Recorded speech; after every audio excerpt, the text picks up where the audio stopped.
Well, welcome back to the channel, you guys. Today we're going to be talking about why you need wildflowers in your garden on your family farm and how we do it here at ours. That's right, and please remember to hit subscribe or click that notification bell to be notified of all our future videos. So, as you can tell, we do have all of our grass that is very much alive and well since last summer. Just kidding.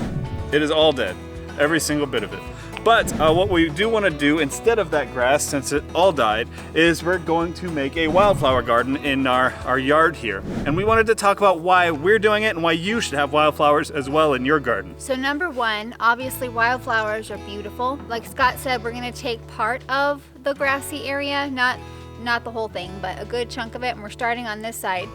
And we're going to just turn it into a wildflower garden so that when we look out our window, we can see some fun color, and it should be really nice. All right, and the number two reason why we need wildflowers and why you should have them too is because of bees. Our yard is lacking a lot of things that the bees can eat pollen from and turn into honey.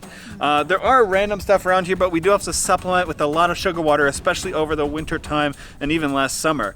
So by putting in a bunch of wildflowers, we'll improve the quality of our honey that we extract later this summer. Number three, we wanted wildflowers back here because they're drought tolerant, which is great for us in the desert.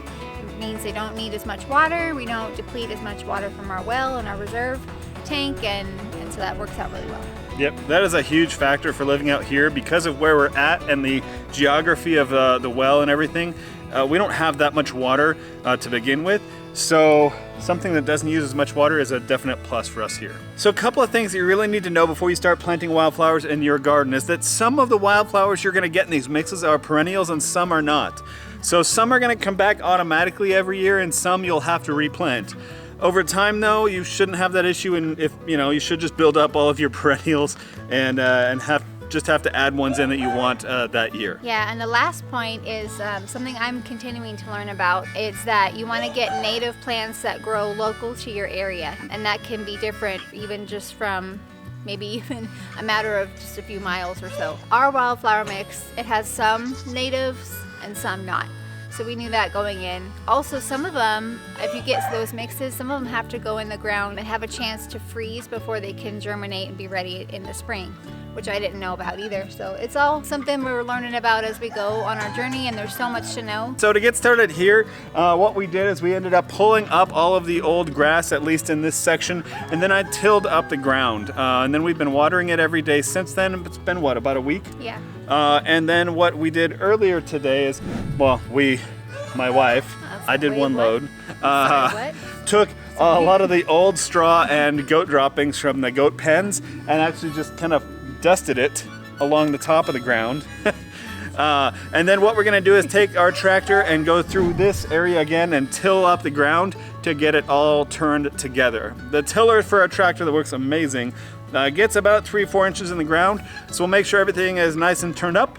And then after that, we're gonna go ahead and spread the wildflowers on the ground, and we're gonna get our kids to help us, hopefully.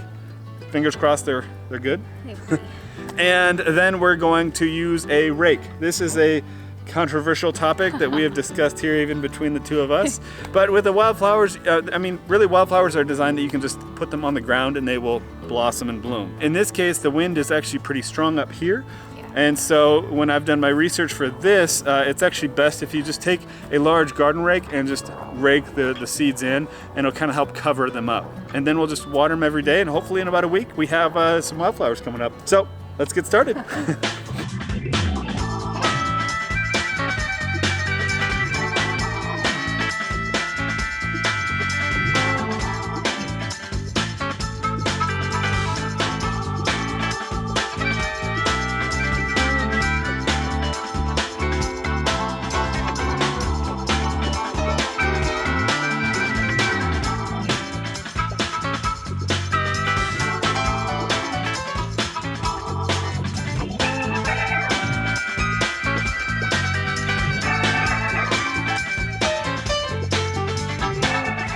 All right, now everything is in the ground. We're gonna make sure that the sprinklers are up and running, keeping the ground nice and moist all day long. So they're gonna be running a couple times throughout the day. And we should start to see sprouts here in about a week. So we'll check back with you in about 2 seconds. Well, it has been a week, actually about 9 days, and thankfully, check it out, we have sprouts growing. So guess what that means? I was right. He was right. And thankfully, they did start coming up even with just raking the dirt and stuff over the seeds that we spread. Who'd have thunk it? We're thankful for that. The art is going to look super beautiful this summer. Tons of wildflowers out there and the plants that we got out there in the meantime as well. It's gonna be great, you guys. So go ahead in the comments below, let us know what you think of wildflowers and if you plan on having a wildflower garden of your own.